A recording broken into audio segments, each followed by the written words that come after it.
La Bible révèle que la fin de toute chose est proche et que Dieu appelle tout homme à pouvoir se réjouir de la seconde venue de Jésus-Christ. L'objectif de cette présentation est de vous préparer à être du nombre de ceux qui gardent les commandements de Dieu et le témoignage, la foi de Jésus-Christ.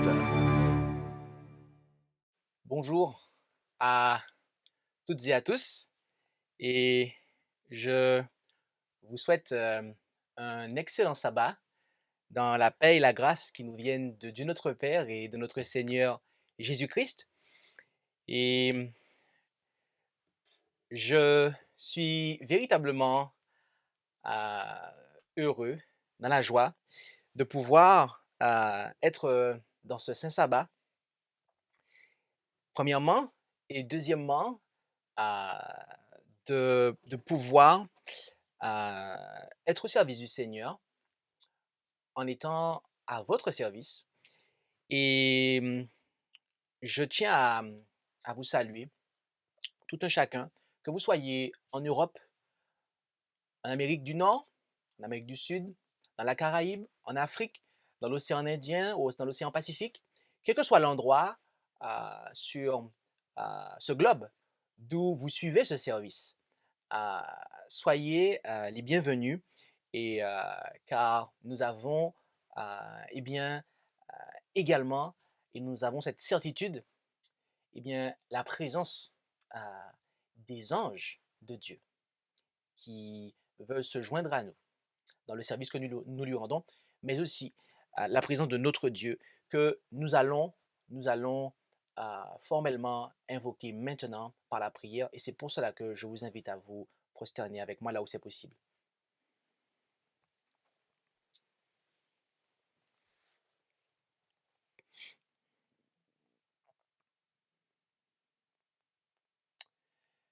Éternel notre Dieu, notre Père céleste, nous venons en cet instant à tes pieds pour te remercier de toutes tes bontés, de tous tes bienfaits envers nous.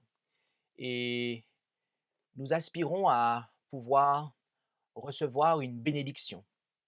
Nous aspirons à recevoir une révélation de ta part qui sera de nature à pouvoir édifier ton Église. Et c'est pour cela que nous te demandons de bien vouloir nous accorder ton Esprit Saint, afin que nous soyons en mesure de recevoir cette bénédiction. Bénis ton peuple, tendre Père céleste.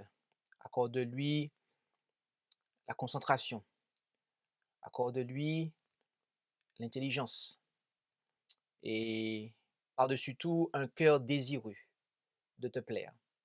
Et donne aussi à ton serviteur une langue exercée, une langue fluide, ainsi que un dépouillement total afin que seule ta gloire puisse transparaître. Car nous aspirons, Seigneur, à ce que ta gloire seule apparaisse en toutes et en tous. Car c'est dans le nom de Jésus que nous t'adressons cette prière. Amen.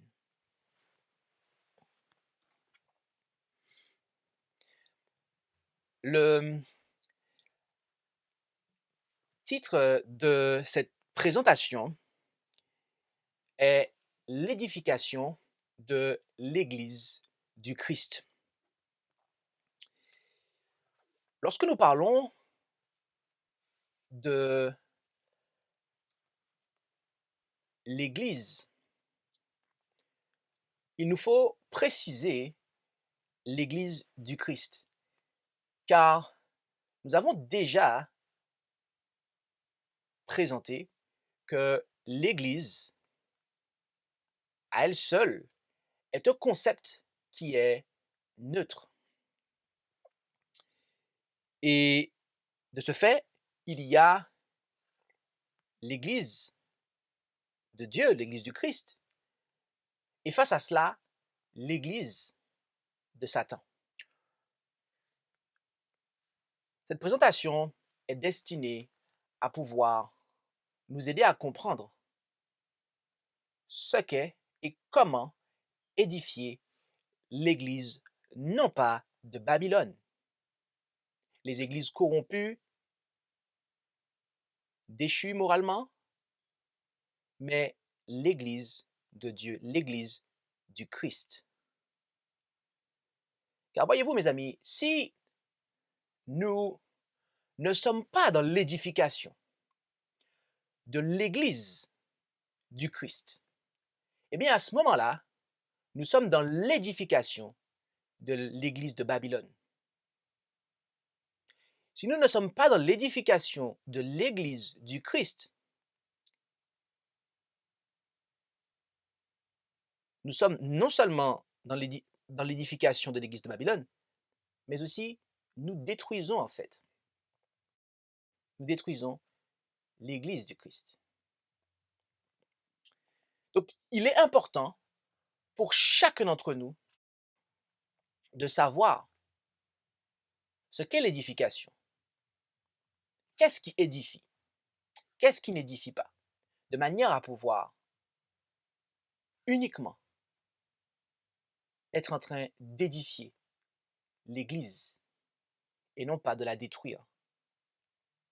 Est-ce votre désir en ce matin, en cet instant, de pouvoir édifier l'Église du Christ? Si oui, rendons-nous ensemble en Matthieu 16, à partir du verset 16 jusqu'au verset 18 dans notre premier texte, Matthieu, chapitre 16, verset 16 à 18, où nous lisons « Simon-Pierre, prenant la parole, dit « Tu es le Christ, le Fils du Dieu vivant. » Et Jésus lui répondit « Tu es heureux, Simon, fils de Jonas, car ce n'est pas la chair et le sang qui t'ont révélé cela, mais mon Père qui est dans les cieux. Et moi, je te dis aussi que tu es Pierre, et que sur cette pierre, je bâtirai mon église, et les portes de l'enfer ne prévaudront point contre elle. » Notez qu'ici, Jésus posait la question, plutôt, qui dit-on que je suis? Et vous, qui dites-vous que je suis? Et les disciples lui ont dit que les gens disent que tu es telle ou telle personne. Et Jésus leur posait la question, mais qui dites-vous que je suis? Et ils lui ont répondu, et Pierre s'est fait le porte-parole de tout le groupe en disant, tu es le Christ, le Fils du Dieu vivant. Et là-dessus, Jésus déclara à Pierre, à savoir Pétros, Pierre, caillou, que, eh bien, sur cette pierre, Pétra, à savoir ce qu'il avait prononcé, donc le rocher, Jésus-Christ, Fils de Dieu, eh bien que c'était sur ce rocher-là qu'il allait bâtir son église. Donc, notez que Jésus est celui qui bâtit. Jésus est le bâtisseur. Il a fait cette promesse.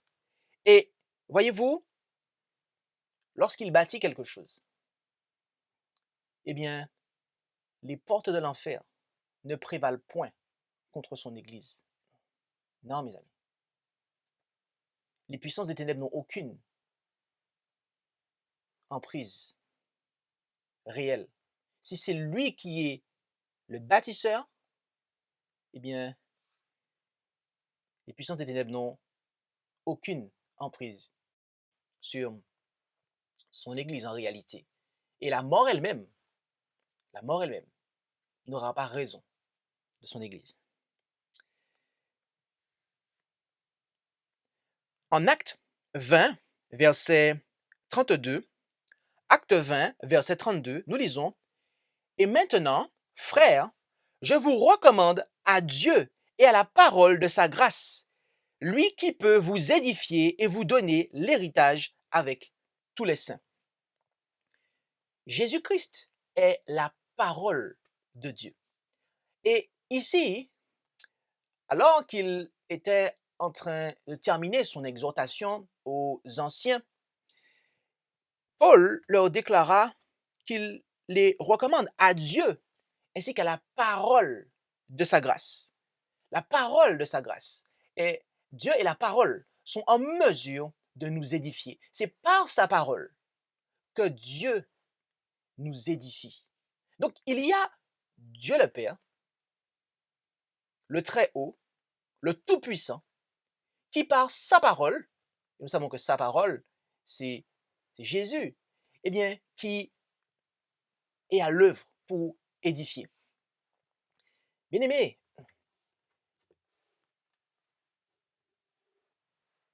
les instructions contenues dans ce livre, que l'on appelle la Sainte Bible, voyez-vous, la Sainte Bible, eh bien, sont en mesure de nous édifier.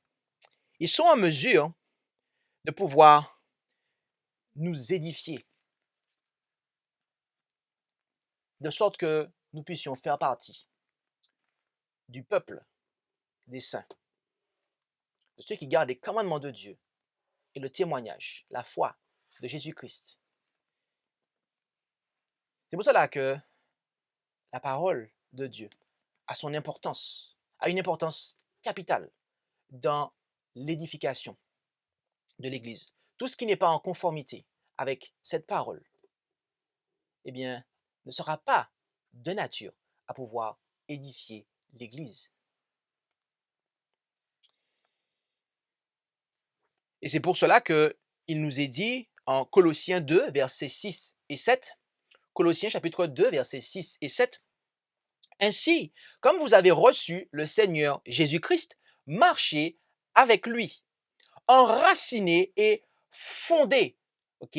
Fondés, autrement dit édifiés en lui et affermis dans la foi, selon que vous avez été enseignés, abondant en elle avec action de grâce. » Donc, ici, nous voyons que nous devons marcher. Nous devons marcher avec Jésus comme nous l'avons reçu. Comment avons-nous reçu Jésus? Comment avez-vous reçu Jésus? C'est parce qu'il vous a été prêché, mes amis. C'est parce que Jésus vous a été prêché. Et c'est uniquement parce qu'il vous a été prêché que vous pouvez marcher en lui. Si Jésus ne vous avait pas été prêché, vous ne serez pas, même ici en ce matin, en train d'écouter ce message. C'est parce que vous avez entendu parler de Jésus. Et il nous faut, comme l'apôtre disait aux Colossiens, être enracinés et fondés en lui. Comment? Selon les enseignements, d'accord? Selon, eh bien, les enseignements qui ont été donnés, affermis dans la foi, selon que vous avez été enseigné. La foi vient de ce que l'on entend, et ce que l'on entend vient de la parole de Dieu. Donc, les enseignements qui ont été donnés à la loi et au témoignage. L'Ancien et le Nouveau Testament.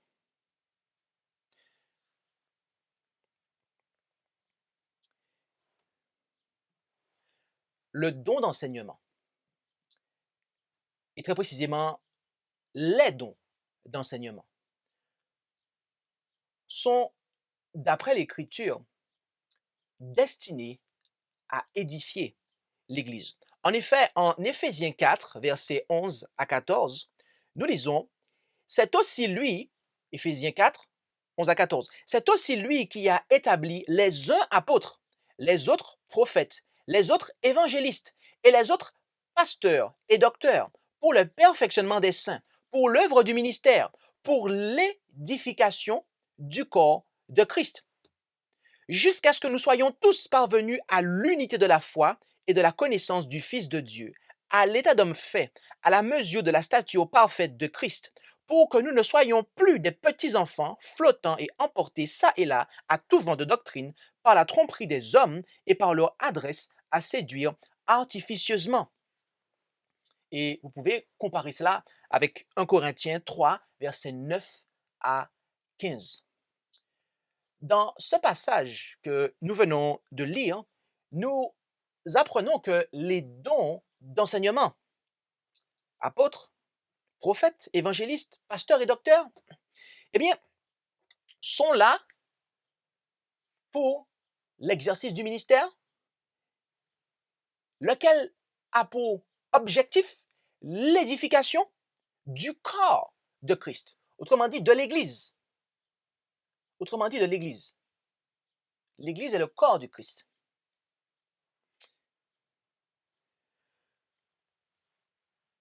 Ces dons ne sont pas destinés à surpasser la Bible ou à prendre la place de la Bible, mais sont des instruments dont Dieu se sert et dont Dieu veut se servir. Mais je vais revenir à ma première phrase. Ce sont des instruments dont Dieu se sert lorsqu'ils sont ses instruments à lui et que c'est lui qui a la main dessus. Ce sont des instruments dont Dieu se sert pour pouvoir édifier son Église.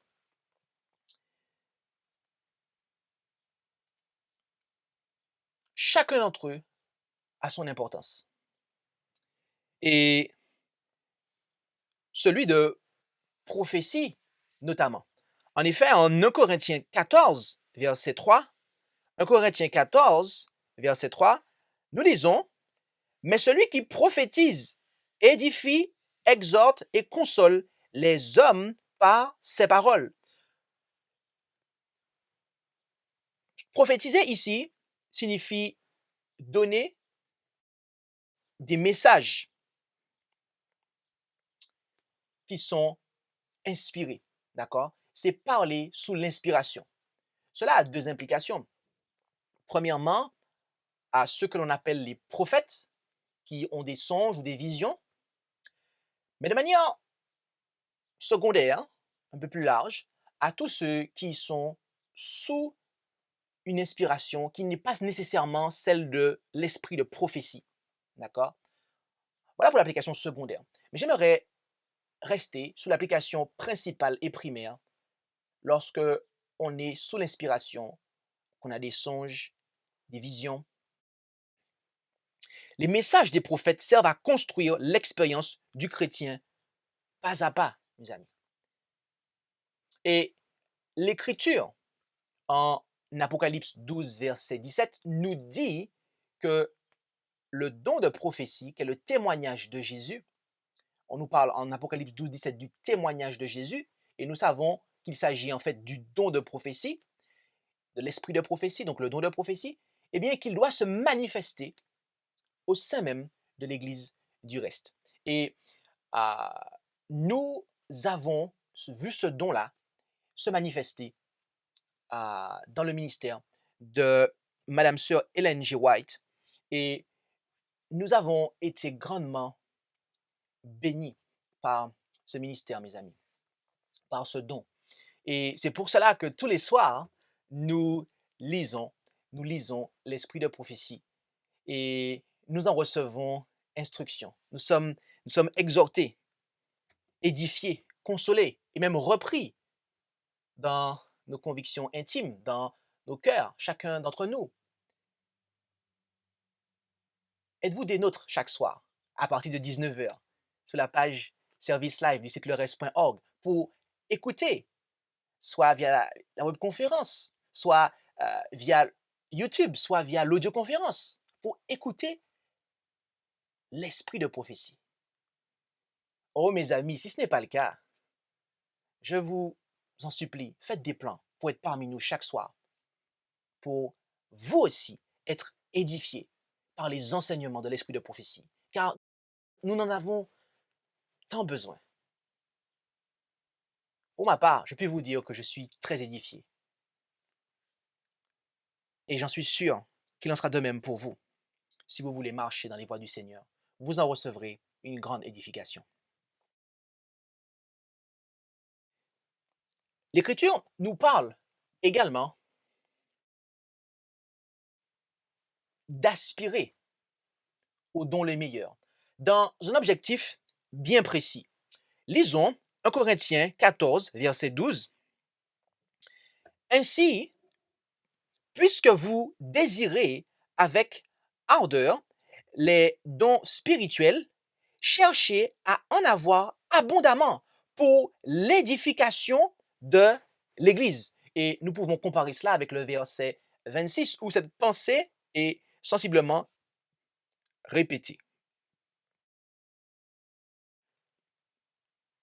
il n'y a rien de mal à désirer des dons spirituels, car Dieu veut que son peuple soit béni de la sorte.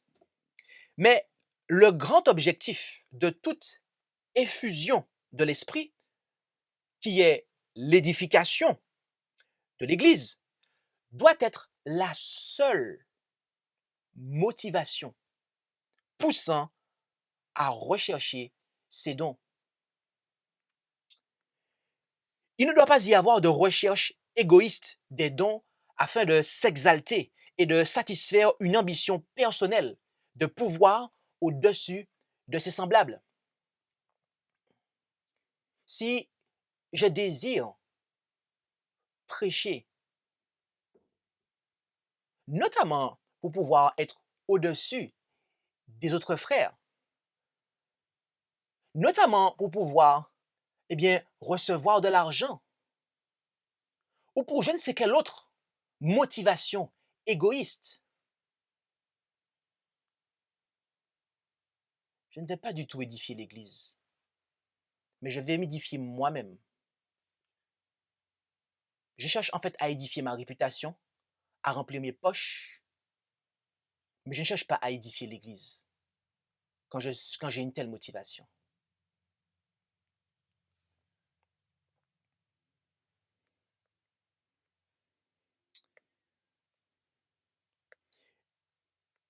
Et lorsqu'on marche sur cette voie, eh bien, c'est le signe d'une apostasie qui se manifestera dans les faux enseignements. La Bible d'ailleurs nous en parle en 1 Timothée 1, versets 2 à 4. 1 Timothée 1, versets 2 à 4. À Timothée, mon vrai fils en la foi, grâce, miséricorde, paix de la part de Dieu notre Père et de Jésus-Christ notre Seigneur. Comme je t'exhortais lorsque je partis pour la Macédoine à demeurer à Éphèse pour recommander à certaines personnes de ne pas enseigner une doctrine étrangère et de ne pas s'attacher à des fables et à des généalogies sans fin qui engendrent des disputes plutôt que l'édification en Dieu par la foi, je t'y exhorte. Notez ici que Paul déclara à son jeune collègue Timothée de veiller à ce qu'il n'y ait pas de doctrine étrangère qui soit enseignée. Doctrine étrangère à celle que les apôtres avaient apportée à ces églises-là et via lesquelles ils avaient, pourrait-on dire aujourd'hui, fondé ces églises. Il y avait, malheureusement, et même dans l'église apostolique, là où l'évangile était pur, eh bien, de faux enseignants qui enseignaient des fables, qui enseignaient des choses qui n'apportaient aucune édification à l'église, mais qui plutôt engendraient des disputes. Parce que oui, lorsque l'on enseigne des fables, des choses qui ne sont pas fondées sur un clair, ainsi parle l'Éternel, qu'est-ce qui se passe? Eh bien, ce qui se produit, c'est que vous avez certaines personnes qui pensent A, d'autres qui pensent B, et il y a une division qui surgit, alors une dispute, une contestation, puisque cela ouvre la porte à plusieurs opinions, et chacun peut choisir ce qu'il veut croire. Mais il n'en est pas ainsi avec la sainte, pure et bonne doctrine qui est basée sur un clair ainsi parle l'Éternel à la loi et au témoignage. Les contestataires ont la bouche fermée et il n'y a pas de fondement pour une véritable contestation. C'est pour cela que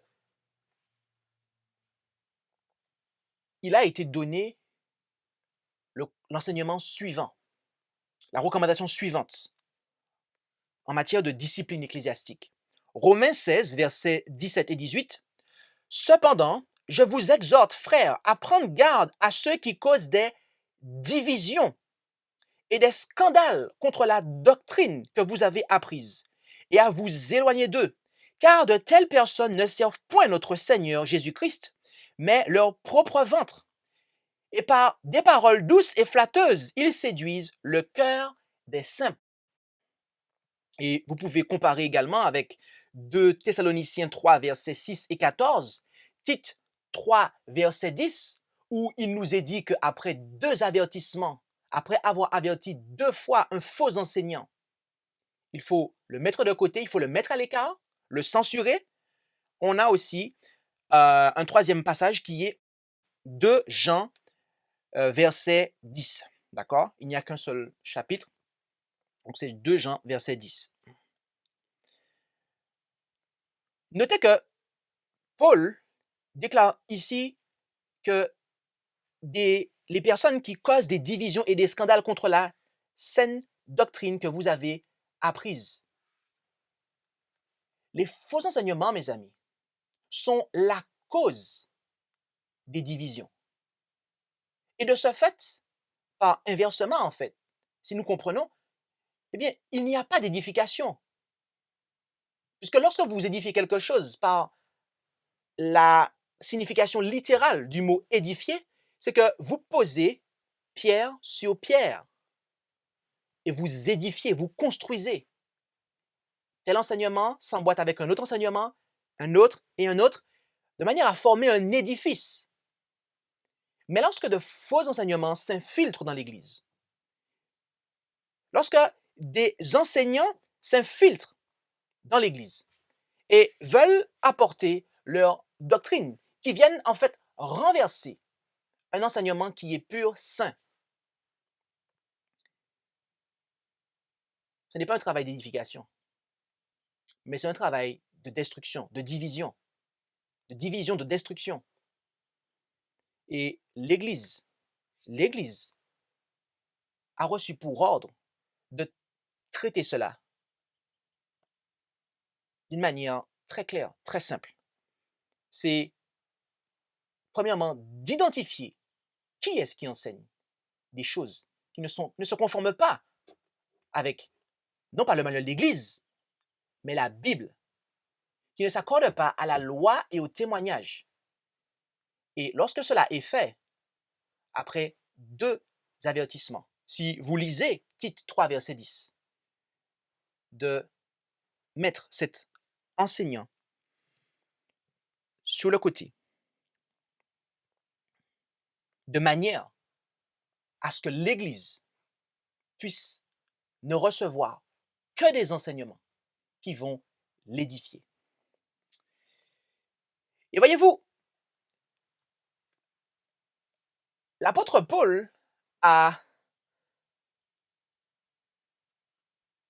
reçu des accusations parce qu'il avait donné des consignes comme celles-ci qui sont assez strictes et dures, sévères.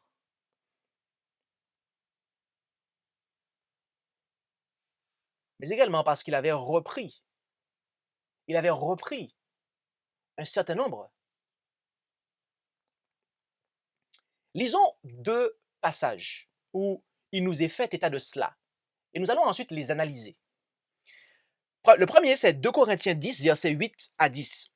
Et quand même, je me glorifierai encore davantage de la puissance que le Seigneur nous a donnée pour l'édification, et non pour votre destruction.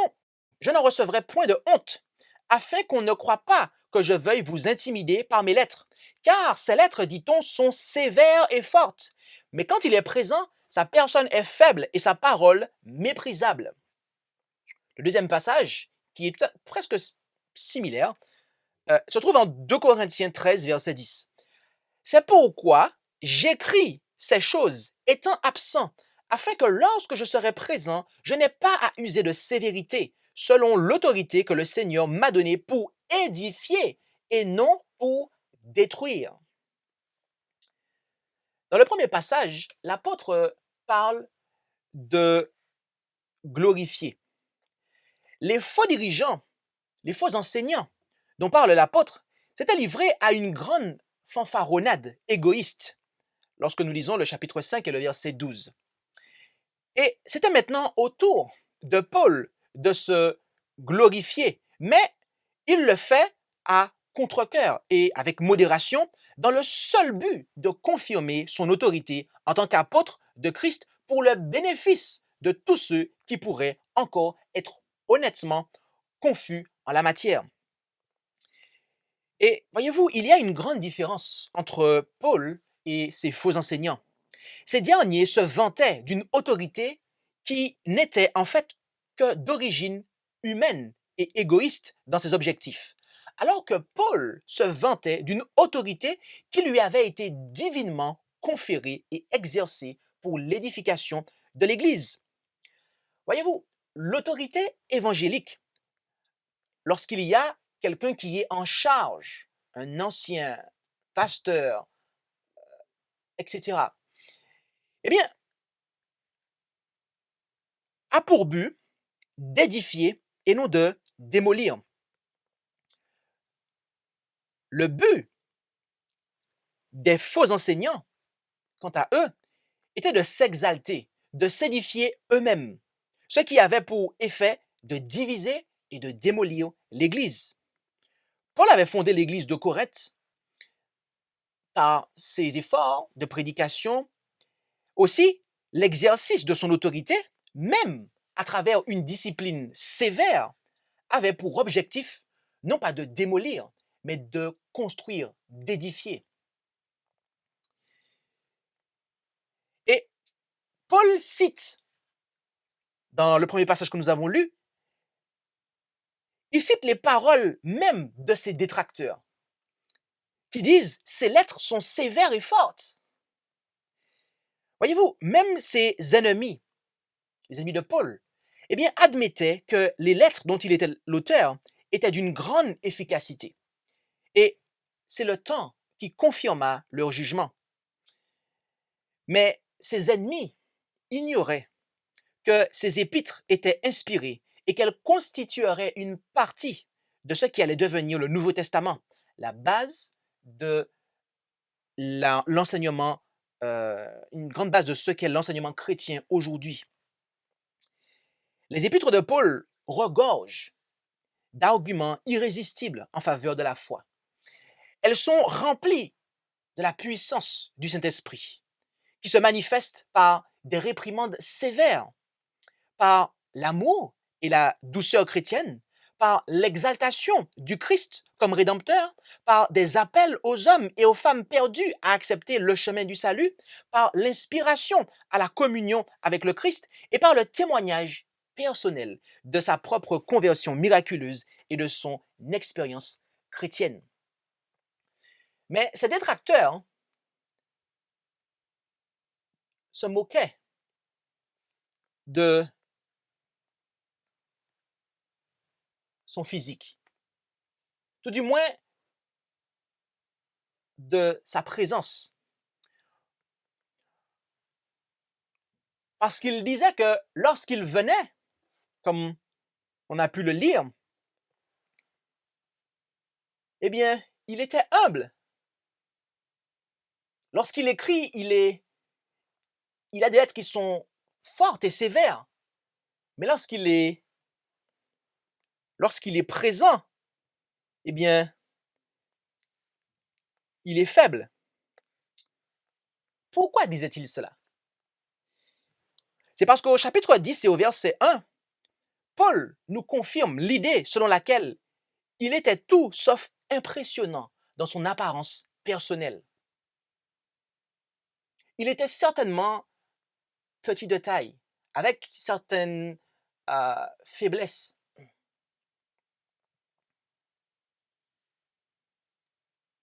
Et il faisait allusion à ça pour le ridiculiser.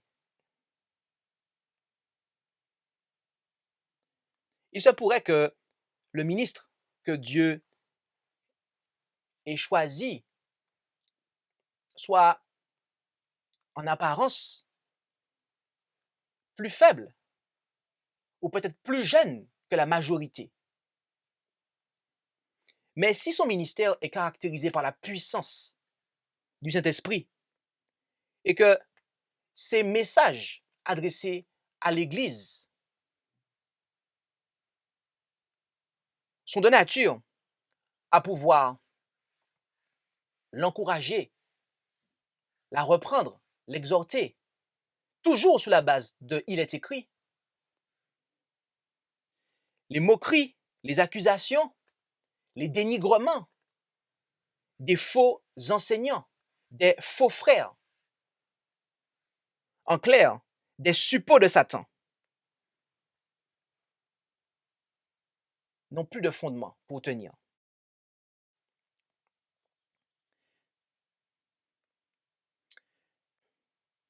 Les membres d'Église, eux aussi, doivent agir de manière à pouvoir édifier l'Église.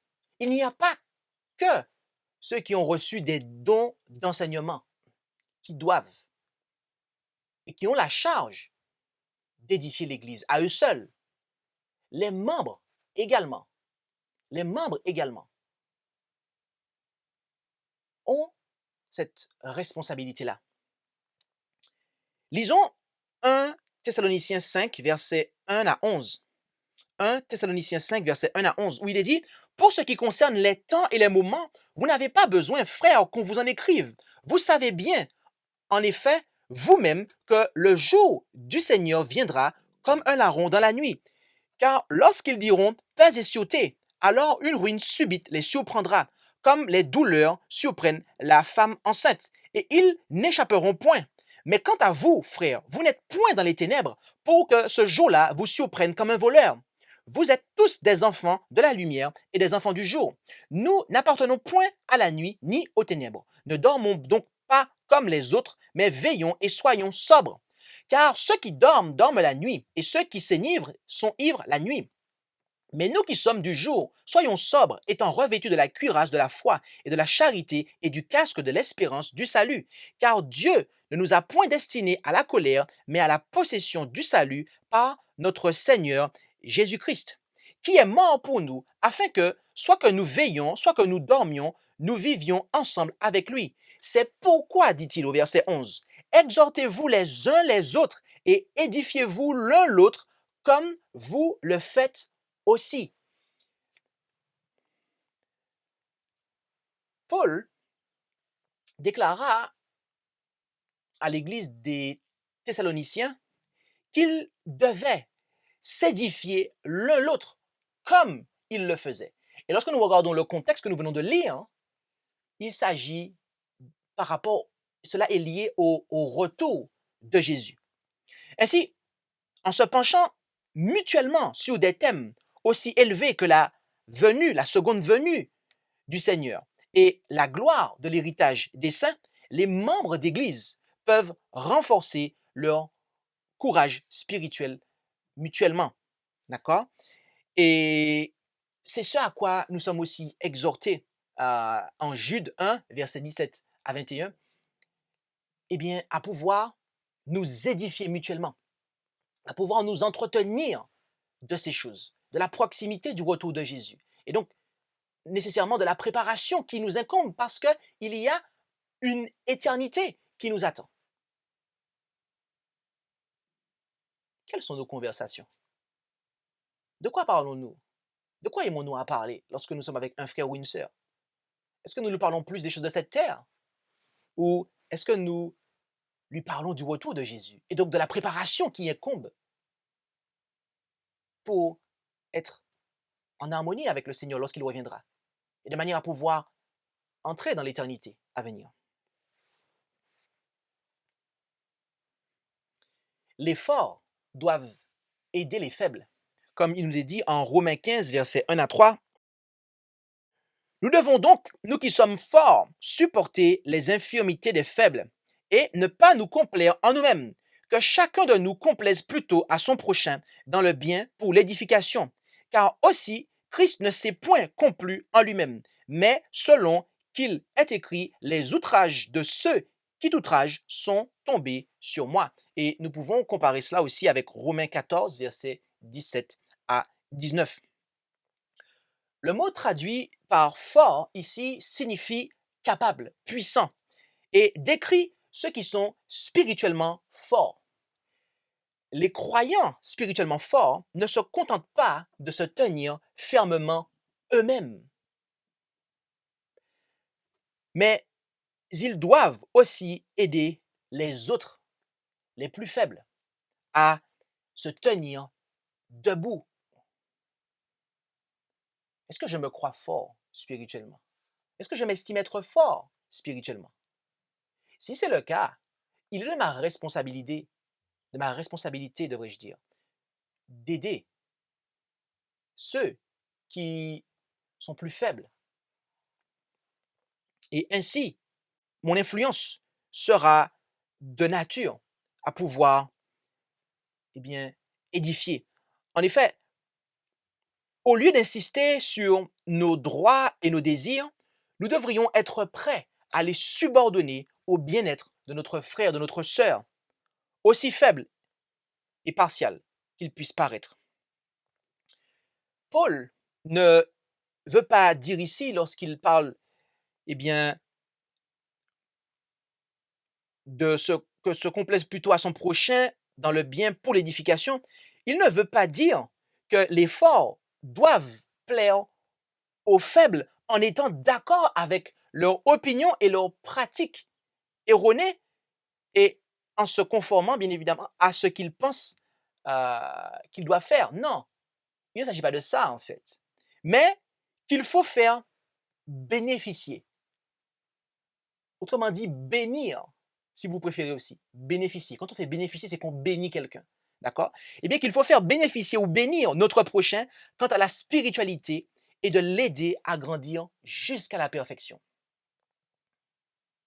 Voilà ce dont il est parlé ici. Lorsqu'il est dit que chacun de nous complaise plutôt à son prochain dans le bien pour l'édification.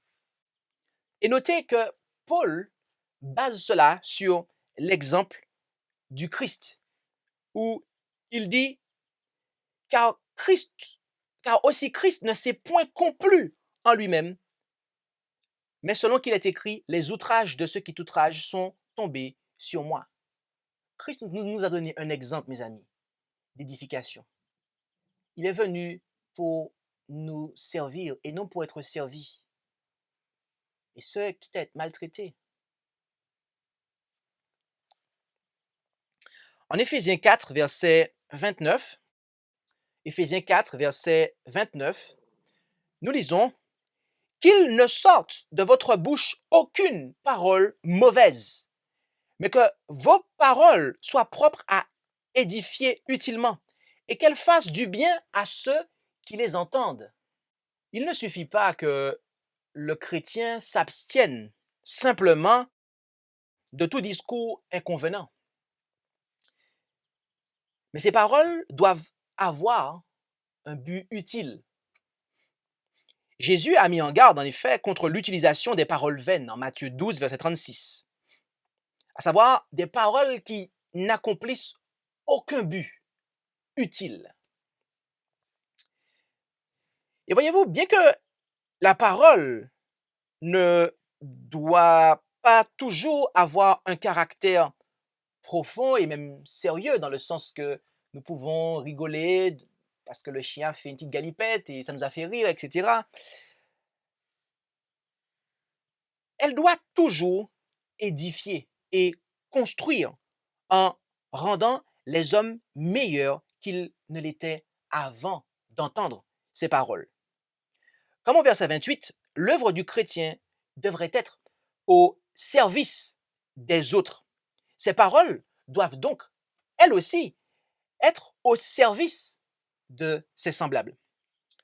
Non seulement le discours indécent, mais aussi celui qui est égoïste, malveillant, critique, calomniateur, commérageur, médisant,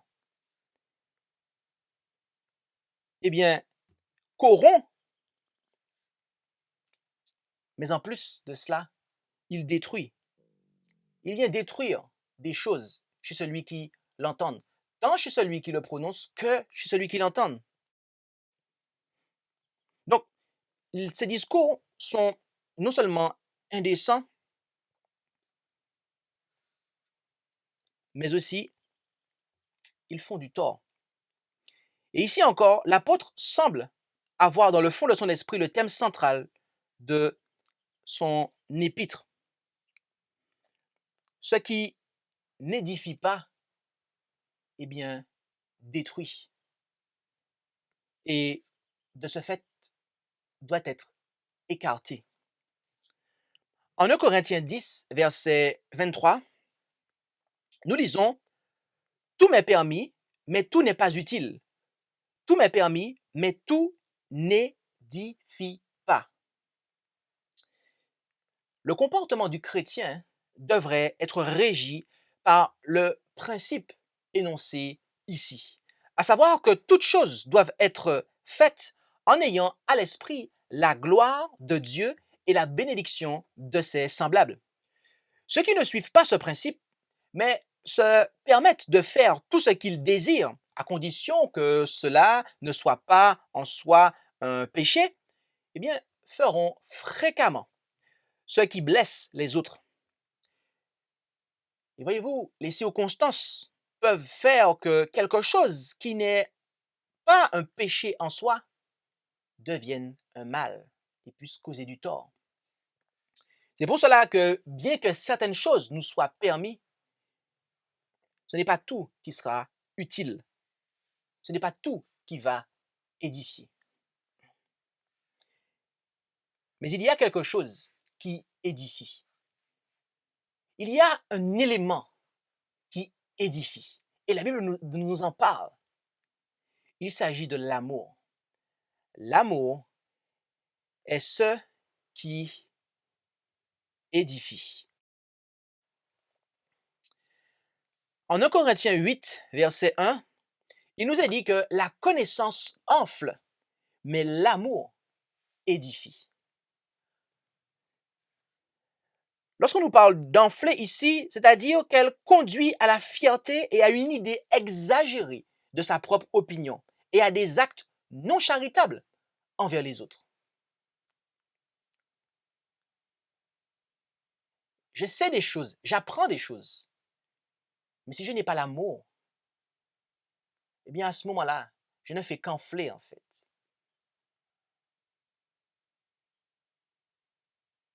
Parce que si j'avais l'amour, j'aurais partagé ma connaissance et je n'aurais pas enflé.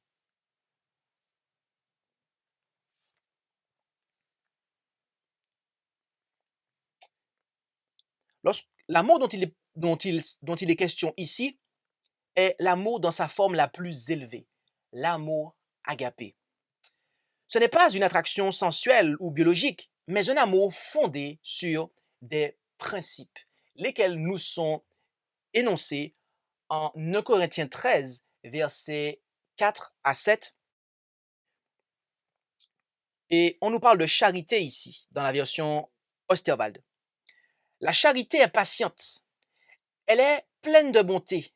La charité n'est point envieuse, la charité ne se vante pas, elle ne s'enfle point d'orgueil, elle n'est point malhonnête, elle ne cherche point son intérêt, elle ne s'aigrit point, elle ne pense point à mal, elle ne se réjouit point de l'injustice, mais elle se réjouit de la vérité. Elle supporte tout, elle croit tout, elle espère tout, elle endure tout. Et je vous invite à comparer ce passage-là avec Colossiens 3, versets 12 à 16. Colossiens 3, versets 12 à 16, où il nous est dit que la charité est le lien de la perfection. En 1 Corinthiens 13, versets 14 à 7, Paul procède à l'analyse de la charité, le passage que nous venons de lire à l'instant, c'est-à-dire l'amour. Et il met en évidence 7 excellentes caractéristiques de l'amour et 8 actes et attitudes totalement étrangers à sa nature. Premièrement, il nous dit que la charité ou l'amour est patient. L'amour supporte longtemps les défauts, les échecs et les faiblesses des autres, car il reconnaît que tous les êtres humains sont faillibles et que, par conséquent, il faut tenir compte des égarements qui résultent de la nature pécheresse de l'homme. Elle est aussi pleine de bonté, nous est-il dit. C'est-à-dire que dans toutes les circonstances de la vie, qu'elles soient dures ou provocantes, pénibles ou affligeantes, l'amour est doux, tendre et courtois. Il n'est tout du moins point envieux, c'est-à-dire manifester des sentiments erronés ou désagréables envers les autres en raison des avantages qu'ils possèdent. L'envie est l'une des plus cruelles et des plus méprisables de toutes les défaillances humaines, à en croire Proverbe 27, verset 4 et Cantique des Cantiques, chapitre 8, verset 6. Lucifer, l'ange exalté qui eut le privilège d'être l'un des chérubins protecteurs du gouvernement de Dieu, a été vaincu par l'envie et a perdu ainsi sa haute position, à en croire Ésaïe 14, versets 12 à 15 et Ézéchiel 28, versets 14 et 15. Et depuis sa chute, Satan a cherché à implanter son terrible vice qu'est l'envie dans le cœur de chaque être humain afin que tous soient ruinés comme il a été.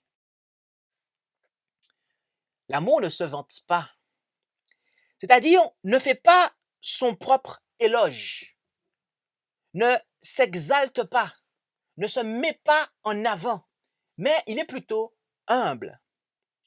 Toute bonne chose vient de Dieu et est accordée par lui. Il n'y a donc pas lieu de se vanter de posséder un don qui en réalité vient de Dieu. L'amour ne s'enfle pas d'orgueil, c'est-à-dire ne se livre pas à l'estime de soi mentale, prétendant avoir les meilleurs dons et de ce fait s'adonnant à une vaine gloire. L'amour ne produit pas d'idées d'importance personnelle, ni ne cherche la flatterie des autres pour tout ce qui a été accompli. Voilà ce que signifie ne s'enfle point d'orgueil. L'amour n'est point malhonnête, c'est-à-dire agir de manière inconvenante, se comporter de manière déshonorante quand on regarde les significations du mot qui sont traduits par malhonnête. L'amour n'est jamais, autrement dit, incivil, grossier ou impoli. Il ne se comporte jamais de manière à heurter la sensibilité d'autrui. Le Christ, lorsqu'il était sur la terre, a toujours été attentif aux sentiments des hommes et il a toujours agi avec courtoisie et bienveillance envers tous. C'est pour cela que tout vrai disciple du Seigneur sera courtois à tout moment, ne réagissant jamais aux incitations du cœur naturel en répondant à la rudesse et à la dureté par le manque de courtoisie. L'amour ne cherche pas son intérêt. L'homme s'intéresse naturellement, en premier lieu, à lui-même et fréquemment ses intérêts personnels éclipsent ceux des autres. Mais l'exemple du Christ, la voie de l'amour, place l'homme en dernier, se place soi-même en dernier et les autres en premier lieu. Celui qui possède l'amour désintéressé de Dieu s'oublie lui-même et est complètement absorbé à faire la volonté de Dieu. C'est pourquoi il est prêt à donner sa vie dans un ministère d'amour pour les autres, comme l'a fait Jésus. En effet, Jésus allait de lieu en lieu en faisant du bien, tel qu'on peut le lire en Acte 10, verset 38. Il ressort clairement de cette déclaration que personne ne peut être un vrai chrétien, un vrai disciple du Christ, s'il vit pour lui-même et fait la promotion de ses propres intérêts comme son objectif de vie. Un chrétien est quelqu'un qui suit le Christ. Il est donc celui qui nie les revendications du cœur naturel pour le dévouement à soi-même et qui est au contraire prêt à sacrifier son propre confort, son temps, sa facilité, sa richesse et ses talents pour faire progresser le bien-être de l'humanité. L'amour ne s'aigrit point. Celui qui est conscient que le moi, c'est-à-dire le cœur naturel, s'oppose à la volonté de Dieu et qu'après s'être engagé envers le Seigneur, il est mort au péché, n'a aucune raison d'être irrité ou mécontent. Pourquoi? Parce qu'il remet simplement tout à Dieu, sachant que quoi qu'il arrive, eh bien, il est sous l'œil bienveillant et aimant de celui qui contrôle tout pour son bien. Tel qu'on peut le lire en Romains 6, verset 11, chapitre 8, verset 28 et 1 Pierre 5, versets 6 et 7. L'amour ne pense point à mal. Littéralement, le terme qui est traduit ne pense point à mal signifie ne compte pas le mal. Autrement dit, ne pas prendre en compte le mal qui a été fait. De ne pas compter, imputer le mal au compte de quelqu'un. C'est là un autre attribut de l'amour, magnifique et semblable à celui du Christ. Il montre que l'amour construit le mieux possible le comportement des autres. Celui qui est sous le contrôle de l'amour ne se livre pas, devrais-je dire, à la critique, à la médisance, à la calomnie, au fait d'être disposé à trouver des fautes chez les autres ou à imputer de mauvais motifs à d'autres. Non, l'amour n'est pas comme cela. L'amour ne pense point à mal. L'amour n'agit pas de la sorte. L'amour ne se réjouit point de l'injustice. L'amour ne prend point plaisir à l'injustice, quelle qu'elle soit le fait d'un ami ou d'un ennemi. L'injustice, qui, d'après 1 Jean 5, 17, est un péché, est tout à fait étrangère à la nature divine de l'amour. Par conséquent, celui qui aime ne peut se satisfaire de rien qui ne soit en harmonie avec la volonté de Dieu. L'amour ne se réjouit pas des vices des autres ou ne trouve pas le bonheur parce que d'autres sont reconnus coupables de méfaits. Il ne se réjouit pas malicieusement d'apprendre qu'une personne a commis une erreur, tel qu'on peut le voir en Proverbe 10, verset 12, Proverbe 11, verset 13, 17, verset 9 et 1 Pierre 4, verset 8. Le cœur non sanctifié est celui qui se réjouit lorsqu'un ennemi tombe dans le péché ou lorsqu'un adversaire commet une erreur qui l'implique dans la disgrâce, mais pas l'amour, même lorsque l'adversaire commet une erreur.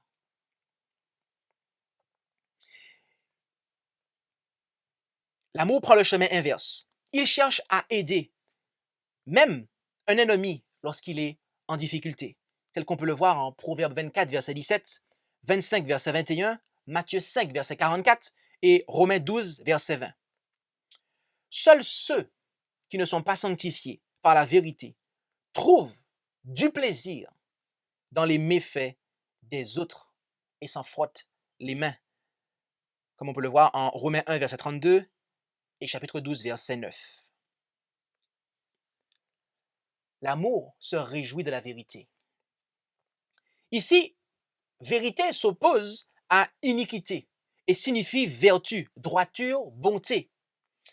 L'amour trouve son plaisir, non dans les vices comme nous l'avons vu précédemment, mais dans les vertus des autres. L'amour s'intéresse à l'avancement de la vérité et au bonheur de l'homme.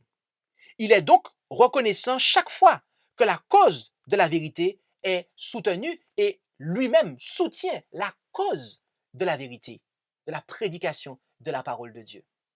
Tel qu'on peut le voir notamment en Marc 9, versets 35 à 40 et Philippiens 1, versets 14 à 18. L'amour supporte tout, nous est-il dit aussi par Paul. Ici, il est fait question de couvrir de près, de protéger en couvrant, de soutenir, de supporter. L'amour dissimule et passe sous silence des choses telles que les fautes des autres, que l'égoïsme du cœur naturel exposerait volontiers. L'amour ne désire pas inspecter les faiblesses des autres ou permettre qu'elles soient inspectées par quelqu'un d'autre. Autrement dit, celui qui est animé par l'amour ne va jamais imiter Satan en étant l'accusateur des frères. L'amour croit tout. Cette phrase ne signifie pas que celui qui aime ses semblables est crédule au point d'être absurde, ne faisant aucune distinction entre les choses à croire, et donc aussi susceptible de croire un mensonge, comme il croirait la vérité. Non. Mais l'amour est disposé à construire le mieux possible la conduite des autres en leur imputant de bons motifs. C'est l'attitude de l'amour, car l'amour cherche à rendre les autres heureux et ne croira rien à leur détriment, sauf sur des preuves irréfutables. Autrement dit, celui qui est animé par l'amour ne peut pas être une oreille attentive au commérage, à la médisance et à la calomnie. L'amour espère tout. Aussi sombres que soient les apparences et quelles que soient les raisons de mettre en doute la sincérité d'autrui, l'amour espère toujours que tout ira bien à la fin. Et il maintiendra cette position jusqu'à ce que toute possibilité de le confirmer ait disparu. Cette foi dans le prochain que l'amour inspire conduit à défendre sa cause face à l'opposition. L'amour est basé sur la confiance et cette confiance repose en fin de compte sur Dieu. L'amour est donc prêt à faire face au ridicule, aux querelles et au mépris pour défendre les autres en espérant qu'en temps voulu, la vérité sera rétablie. Enfin, l'amour endure tout. L'amour subit tranquillement toutes les difficultés, les épreuves, les persécutions et les blessures infligées par les hommes et toutes les attaques que Dieu peut juger bon de permettre à l'adversaire de lui infliger, tel qu'on peut le voir en Job 13, verset 15. Cette déclaration sur l'amour montre la patience infinie dont fait preuve celui qui est toujours sous le contrôle de Dieu. Le comportement étrange des autres peut être calculé pour le blesser ou l'ennuyer, mais il le supporte patiemment, car il voit dans ses semblables des âmes pour lesquelles le Christ est mort, des âmes qui sont trompées par Satan, et donc à plaindre et à aider plutôt qu'à condamner ou à traiter cruellement. Étant l'exposition parfaite de la loi de Dieu, l'amour œuvre constamment pour les meilleurs intérêts des autres et par conséquent, il est prêt à regarder la conduite défavorable des autres avec une patience compréhensive et une sympathie inspirée par Dieu. En résumé, après avoir commenté chacune de ces caractéristiques de l'amour agapé, nous pouvons dire que l'amour agapé a un intérêt réel et profond pour son prochain en raison de sa valeur, en raison de la valeur que le prochain a pour Dieu en tant qu'être pour lequel le Christ est mort, d'après ce que nous lisons en Matthieu 5, verset 43, ou que nous pouvons comprendre, devrais-je dire. C'est pour cela que, après avoir parlé des dons spirituels en Éphésiens 4, du verset 11 jusqu'au verset 14, l'apôtre poursuit au verset 15 et au verset 16. Lisons ensemble Éphésiens 4, versets 15 et 16 maintenant. Mais que professant la vérité dans la charité, nous croissions en toutes choses dans celui qui est le chef, Christ, de qui tout le corps, bien coordonné et étroitement uni par le concours de toutes les jointures, tire son accroissement selon la force assignée à chaque membre, afin qu'il soit édifié lui-même dans la charité. L'amour et la vérité sont inséparables. Car rappelez-vous qu'au cœur de la description que Paul a fait, il nous est dit que l'amour ne se réjouit que de la vérité. La vérité doit être non seulement exacte dans la théorie, mais aussi aimante dans la manière. Cependant, l'amour n'implique pas le cautionnement du péché. Aucun des apôtres n'a été plus précis que Paul dans sa dénonciation des malfaiteurs, mais l'amour était l'état intérieur de son cœur lorsqu'il disait la vérité et reprenait les autres. Car l'amour exigeait, et exige toujours, mes amis, que la vérité soit dite, quitte à ce que l'erreur soit pointée du doigt, tel qu'on peut le voir en Éphésiens 3, versets 17 à 19.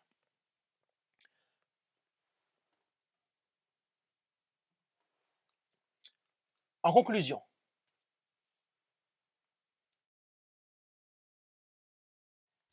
l'amour étant l'une des caractéristiques du fruit de l'Esprit de Dieu, d'après ce que nous pouvons lire en Galates 5, verset 22, il s'ensuit que ce n'est que lorsque cet amour sera implanté dans les cœurs de tous les membres de l'Église de Dieu,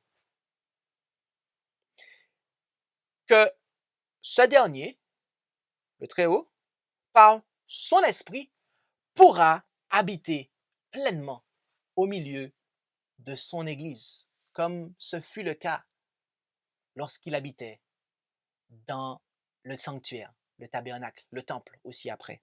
En effet, Éphésiens 2, verset 18 à 22 nous le dit. Car par lui, à savoir Christ, nous avons les uns et les autres accès auprès du Père dans un même esprit. Ainsi, vous n'êtes plus ni des étrangers, ni des gens de dehors, mais concitoyens des saints et de la maison de Dieu, étant édifiés sous le fondement des apôtres et des prophètes, dont Jésus-Christ est la pierre angulaire, en qui tout l'édifice, bien coordonné, s'élève pour être un temple saint au Seigneur, en qui aussi vous êtes édifiés ensemble pour être la maison de Dieu par l'Esprit. Et voyez-vous, bien-aimés, c'est dans une telle église que Dieu prend plaisir. C'est dans une telle église que Dieu prend plaisir, comme on peut le lire maintenant en 1 Pierre 2, verset 5.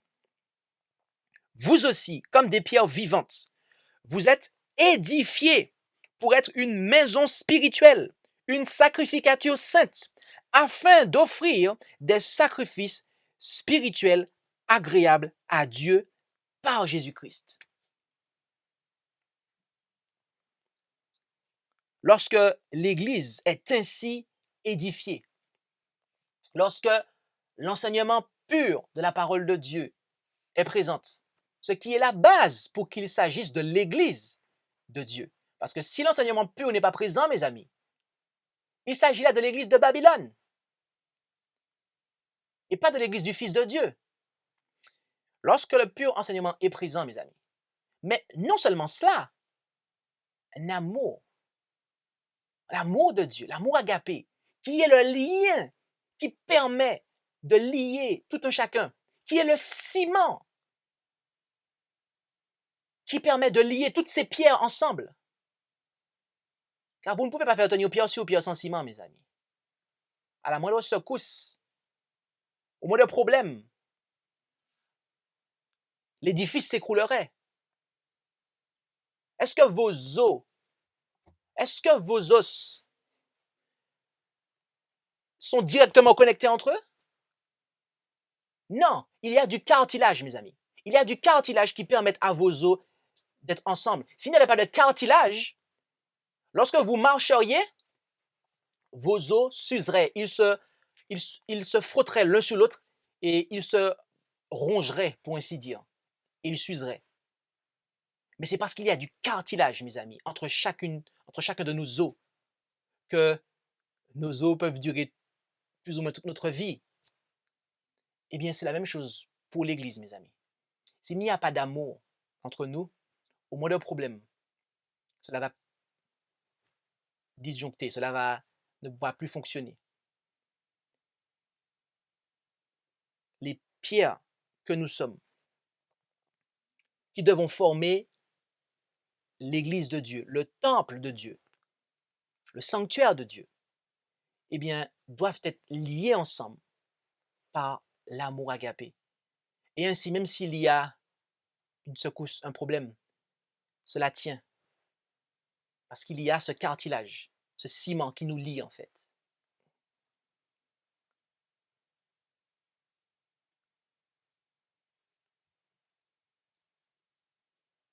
Il est question d'une famille. Je ne sais pas si vous, dans votre famille de sang, vous accepteriez qu'il arrive un malheur à votre frère, votre sœur, votre père, votre mère, que vous accepteriez, vous seriez content si que cette personne soit calomniée, médit ou qu'il lui arriverait quelconque malheur. Vous n'accepteriez pas ça, mes amis. Et vous-même, vous n'allez pas, si vous aimez vraiment votre père, votre mère, votre frère, votre sœur, vous n'allez pas aller salir son nom ou porter atteinte à sa vie d'une quelconque des manières. Eh bien, c'est la même chose dans l'Église, mes amis, puisque c'est la famille de Dieu. De la même façon que je n'accepterai pas que quelqu'un ou que moi-même portions atteinte à l'un des membres de ma famille de sang, de la même façon, je ne peux pas accepter que quelqu'un ou tolérer que moi-même je porte atteinte à, aux intérêts, à la réputation ou à quelque autre chose qui concerne mon frère, ma sœur en Jésus-Christ.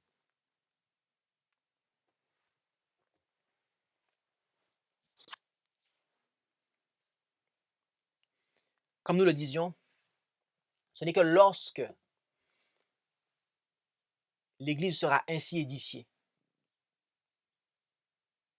par l'amour, ce n'est que lorsque les pierres que nous sommes seront liées ensemble, par l'amour, sur la base de la vérité, que Dieu sera au milieu de son peuple et agira avec puissance, mes amis. Et voilà, mes amis, le moment où le grand cri va commencer. Le grand cri de l'ange d'Apocalypse 18, lequel éclaire la terre de sa gloire. De quelle gloire? De la gloire de Dieu, car l'ange descend du ciel d'auprès de Dieu. Et cette gloire, mes amis, c'est le caractère de Dieu. Le caractère de Dieu. Et nous avons lu le caractère de Dieu, mes amis. L'amour. C'est ça, mes amis, le grand cri. Est-ce que vous voulez donner le grand cri, mes amis? Il vous faut deux choses à ce moment-là. Si vous voulez faire partie du peuple qui donne le grand cri. Deux choses. Venir. Venir. Posez vos pieds sur la base de la vérité. Et deuxièmement, acceptez Dieu en vous par son esprit, afin qu'il mette en vous son amour, l'amour agapé, de sorte que vous puissiez glorifier Dieu. Et ainsi, vous pourrez faire partie du peuple qui va pousser ce grand cri. C'est à cela que Dieu nous invite, mes amis. Et c'est cela qui édifie l'Église. Il n'y a qu'une Église qui est édifiée, mes amis, qui peut faire le travail que Dieu demande qu'il soit fait. Ainsi, la question que Dieu nous pose en ce matin, c'est est-ce que j'édifie ou que je détruis l'Église? Quelle influence que j'ai? Jusqu'à présent, quelle influence que j'ai eue? Est-ce que j'ai édifié ou est-ce que j'ai détruit?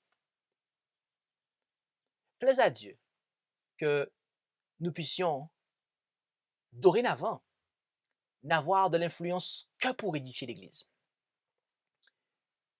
Et ainsi être comptés parmi les fidèles serviteurs et servantes de Dieu. Plaise à Dieu que son nom soit glorifié sur toute la terre par une Église qui sera ainsi édifiée. Et alors, le Seigneur pourra revenir chercher son peuple qui se sera préparé à garder les commandements de Dieu et la foi de Jésus-Christ. Amen. Je vous inviterai maintenant à pouvoir prier pour terminer.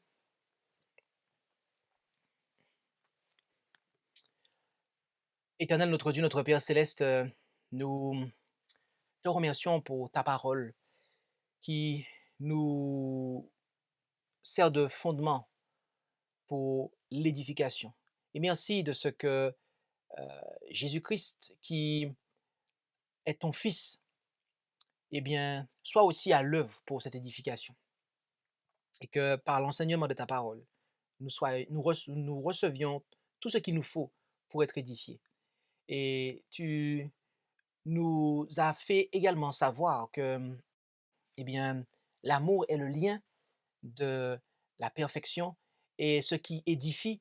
Alors aide-nous, notre Père Céleste, à avoir ton caractère. Aide-nous à recevoir cet amour par ton esprit en nous et que nous soyons des hommes et des femmes qui ont pour influence d'édifier les autres, de les élever, de les rapprocher plus près de toi, que ce soit dans l'Église ou à l'extérieur de l'Église. Et que pour ce qui est dans l'Église, eh bien, ton nom soit magnifié, exalté, et que le monde puisse voir un peuple se lever pour donner le grand cri, parce que ta gloire sera révélée. Et au sein de ton Église, et se révélera à l'extérieur de ton Église, car ton Église portera ce témoignage. Bénis ton peuple. Nous t'en prions. Au nom de Jésus. Amen. Merci d'avoir écouté cette présentation avec intérêt. Pour plus d'informations, consultez notre site internet lereste.org et suivez-nous sur Facebook ainsi que sur YouTube à @lereste. Vous pouvez aussi nous contacter par email à info@lereste.org ou par téléphone au +33 6 12 60 13 69.